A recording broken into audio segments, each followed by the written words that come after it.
Merhaba sevgili seyirciler.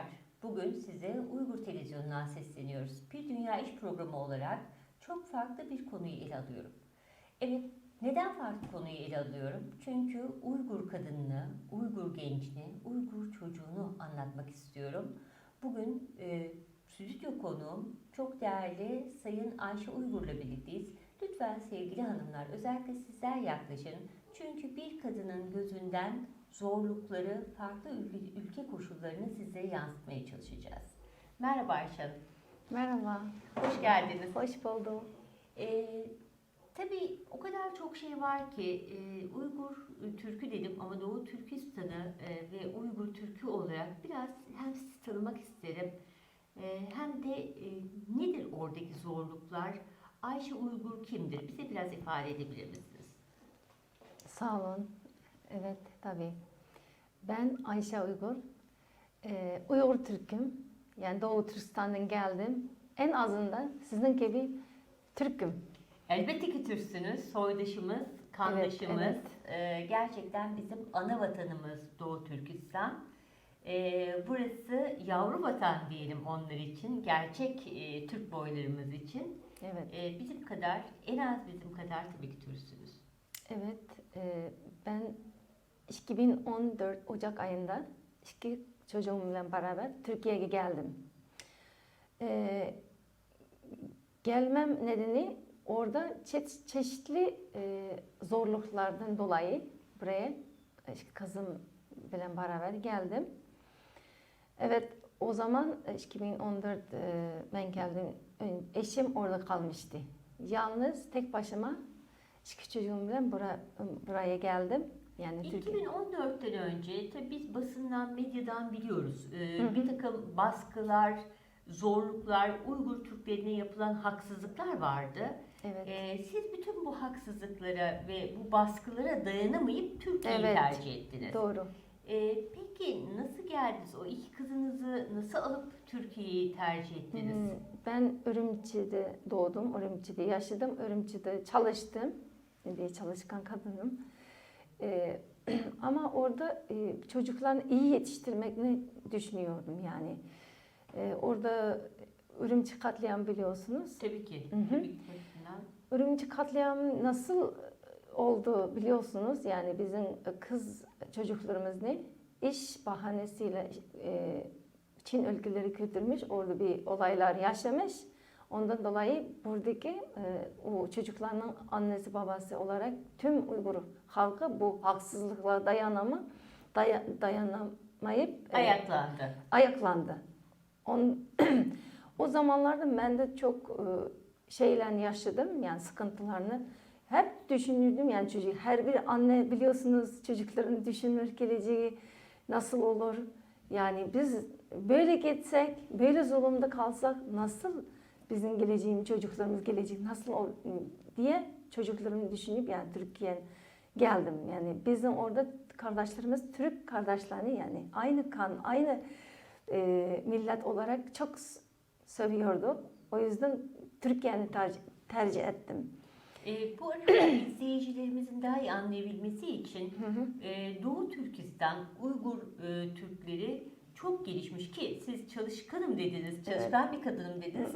Metrobüs şoförlüğü yaptınız 18 yıl. Doğru. Oradaki biraz doğayı, yapılan işleri de anlatmak gerek. Madenleriyle zengin, Evet. elmas yatakları, altın yatakları, hatta dağın adı bile çok önemli altın dağları var. Altay Dağları. Evet. Bütün bunlarda gelişmiş bir ülkeden bahsederken bunu da anlatmak gerek. Yani o çocukların Çin'de çalıştırılması, ki Çin'de işsizlik varken çok fazla nüfusta, Doğru. neden Uygur Türk çocukları, Oraya kız çocukları alınıyor? Aileler buradan rahatsız oldu ve karşı çıktı. Evet. Siz de o kargaşada, o katliamdan dolayı geldiniz Türkiye'de. Tek başınıza bir kadın olarak özellikle hiç bilmediğiniz, yani kültürünü, vatanınız olarak bildiğiniz Türkiye'yi tabii ki biliyorsunuz ama hiç ayak basmadığınız bir ülkede neler yaşadınız? Evet. Bir kadın ve anne olarak, iki çocuklu bir anne olarak yabancı bir ülkede. Evet. Kimse öz vatanını bırakıp başka bir ülke güç etmek istemiyor değil mi? Hiç kimse. Hiç kimse istemez. Evet. Hiç kimse bastığı toprakları, üzerindeki havası, hissettiği yurdu kendi ana vatanıdır. Sevgili izleyiciler, sevgili hanımlar, bir annenin bırakın anne, hiçbir insanın vatanını bırakıp bir başka vatana neden gelsin? Onun için bir Uygur kadının gözünden lütfen bunu daha iyi anlayalım. Evet. Kusura bakmayın. Hayır, bu hissettiğiniz ve gerçek duygular. Onun için de biz bunu biliyoruz.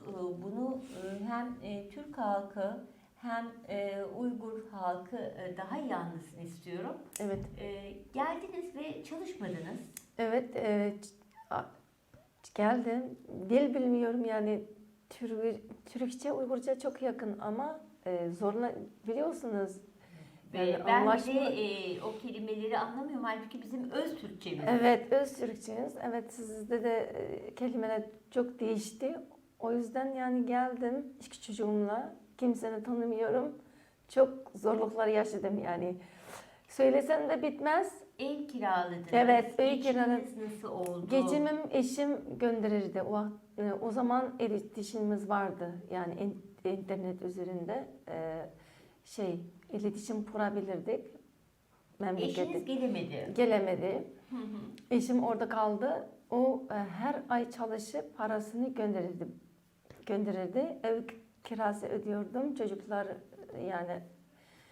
Peki Ayşe Hanım, geldiniz, eşiniz 1,5 yıl bildiğim Sonra kadarıyla sonra geldi ama o 1 yıl içerisinde çocuklarınızı okula gönderebildiniz Yok, mi? gönderemedim.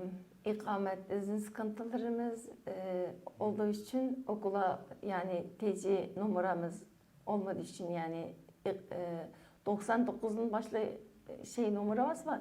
Okuldan onu istiyor. Bir sene gönderemedim. İkinci sene de ikamet izni aldım. Okula gönderdim. Öyle yani o sıkıntılarını çok yaşadım. Peki bütün bunlarda bir anne olarak çocuğunuzun eğitimden 1 yıl geri kalması, farklı bir ülkede eğitime zaten alışıyor, Evet. kültüre alışıyor. Ne hissettirdi size? Çok yani rahatsız oldum yani. Evet, eğitim bizim için çok önemli biliyor musunuz? Biz orada da çok iyi eğitim alamadık biliyorsunuz. Bir Uygur Türk olarak hep aşağılandık orada öz vatanımızda. Buraya geldim ama burada bu ikamet sıkıntılarını çok çektim. Evet, her koştum, geldim diyelim. Yani sonunda 1 yıl sonra ikamet, 1 yıl süreci var, bir ikamet aldım. Şu İkinci anda yıl. peki o ikamet şu anda da tabii ki bizim hep duyduklarımız, bildiklerimiz daha doğrusu birçok vatandaş Uygur Türk'ü ikametgah alamıyor, oturma izni alamıyor. Aynı zamanda vatandaşlık alamıyorsunuz. Vatandaş mısınız Yok. şu anda? İkametim Kaç bile yıl yok. oldu? 5 sene oldu. Burada yaşıyorum. 2 sene ikamet aldım. Bir yıl sürecek. Tekrar başvuracağız biliyorsunuz. Şimdi biz Uygur Türklere uzun dönemlik ikamet vereceğiz diye bir karar verdi.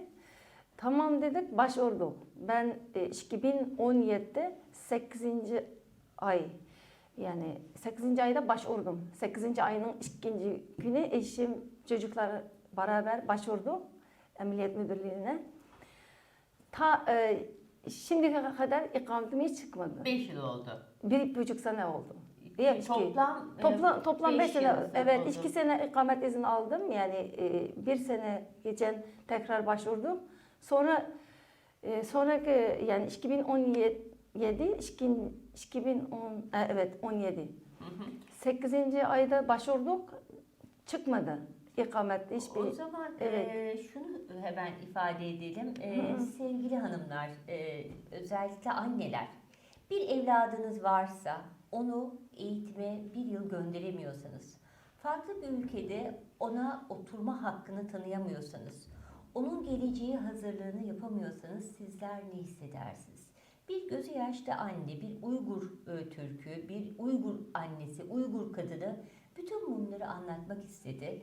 Lütfen yakından tanıyalım, ötekileştirmeyelim. Neler hissediyor, neler yaşıyor? Salı günü 23 Nisan.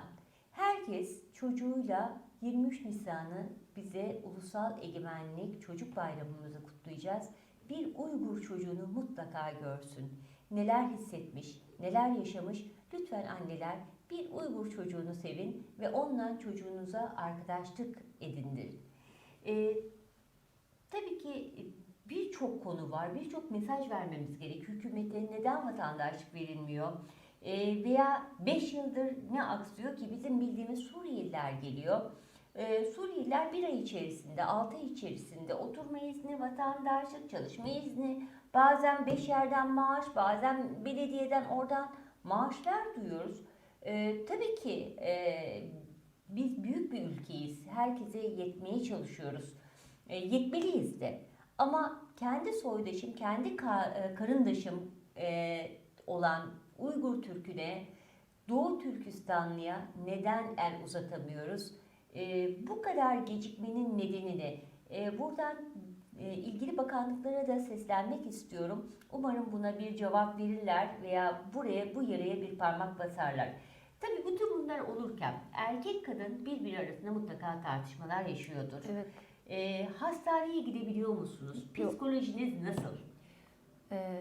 Bizim çoğu kadınların psikolog sorunu çok var. Hastaneye gidemiyoruz.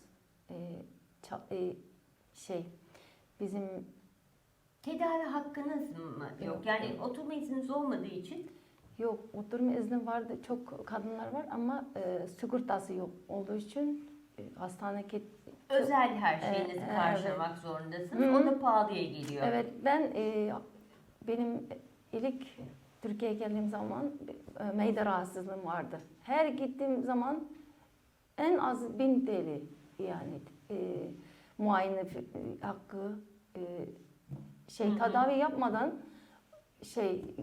her bir hastanede çok Çünkü makbuz parası, kayıt parası, evet. her En azından türlü hastane evet. masrafı belli bir paralar Evet. ödemek zorundasınız. Ben çok yaşadım. Hastalığımdan dolayı çok sıkıntı çektim. Eşim de yok biliyorsunuz. Kimseye hastalık vermesin. Amin. Hı. Peki Evet. kadınların sosyal alanda da neler yapıyor? Yani psikolojileri nasıl? Dışarı çıkabiliyorlar mı? Herhangi bir hobisi olabiliyor mu? Yoksa kendi aralarında sadece Uygur Türkleriyle mi görüşebiliyorlar? Sadece Uygur Türkleri görüşüyor. Bir hobileri, hiçbir sosyal çevresi yok. Çok kadınların. Biliyorsunuz İstanbul'da yaşamak çok zor. Pahalı bir şehir. Evet. Tabii çok pahalı. Hatta dünya Dışarı çıksa sıralamasında. yani otobüs, metrobüs çıksa da Şimdi ucuzlatıyorlar inşallah onları da. evet maddi sıkıntıdan dolayı bir şey yapamaz. Peki psikoloji sorunları olduğu zaman onlar da yardım görüyorlar mı? Yardım alıyorlar mı? Hiç alamaz. Ben görmedim. Evet. O zaman buradan sesimizi duyuralım. Birçok benim programıma da konuk olan psikiyatr, psikolog, çok değerli uzmanlar vardı. Burada bu kadınların sesine kulak verelim ve onların psikolojik olarak desteğe ihtiyacı olduğunu unutmayalım.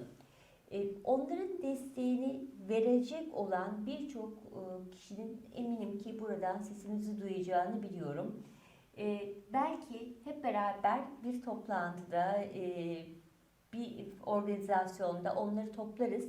O değerli hocalarımızın, bilim insanlarının, psikologlarımızın ve gönüllü çalışan birçok psikologumuzun Çok sağ sizlere olun. destek olabileceğini düşünüyorum. Beni kırmayacaklarını da düşünüyorum. Çünkü birlikte çok uzun çalışmalar yaptık birçok değerli Çok sağ olun. meslek grubuyla. Tabii çocukların eğitimi de önemli. Sadece okula gidip Evet. benim bildiğim 2 veya 3 yerde okullarınız var İstanbul'da. Ondan sonraki eğitimleri veya onların hobileri nasıl oluyor? Atölyeleri nasıl oluyor? Var mı? Yok. Bildiğim kadarıyla çocuklarımız da yani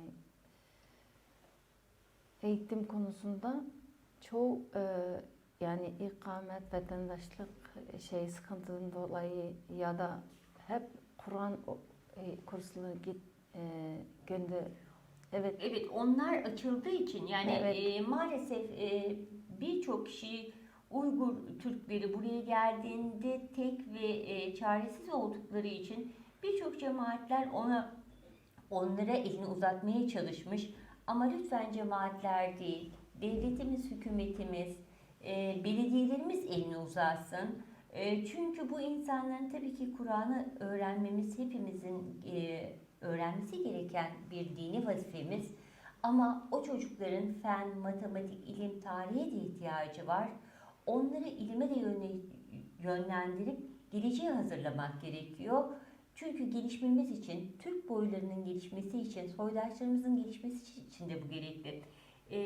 Çince biliyorsunuz. Evet. Peki bilirsin. Çince ders niçin vermiyorsunuz? Yani bizim burada niçin kulağımız kapatılıyor? Sizlerden, gençlerinizden biz Çince, Uygurca öğreniriz. Tamam. Çok güzel projeler yapılabilir. Halbuki işsiz de kalınmaz birçok kişi. Çok güzel düşünmüşsünüz. Evet. Bunu benim eşim düşündü. Çok sağ Dolayısıyla olun. da İşinizde. burada siz bize bunları öğretirken birçok iş imkanı da olur. Evet. Son olarak iletmek istedikleriniz var mı? Yani evet çok yani hanımlardan yani bizim çocuklarımızın eğitimi için destek istiyorum. Kadınların hastane psikolojik sorunları için destek istiyorum. Bizim maddi ve manevi sıkıntılarımızdan dolayı hiçbir şey yapamadık. Bizge her taraftan destek vermesini rica ederiz. Çok teşekkür ederim Ayşe Hanım. Size çok teşekkür ederiz. Sağ olun. Evet sevgili izleyiciler, özellikle Türk kadınları size sesleniyorum. Uygur kadınını tanıyor muyuz? Uygur kadınına biraz kulak verelim. Çünkü onlar dediğim gibi çok küçük bir grup olarak birçok farklı derneğin elinde. Birçok dernekler yardım ediyor. Evet iyi niyetli olarak da ama buna devlet yardım etmesi gerek. Biz kadınların el uzatması gerek. Çocuklarının gelişimi için, okulları için, daha iyi, daha aydın bir gelecekleri için, o kadınların psikolojisinin düzelmesi için işsizler, vatandaş değiller, herhangi bir yerden gelirleri yok. Bütün bunları biz Cumhuriyet kadınları elimizi vererek, sesimizi vererek her şeyini yapabiliriz. Herkesi sevgiyle kucaklıyorum. Tekrar görüşmek üzere.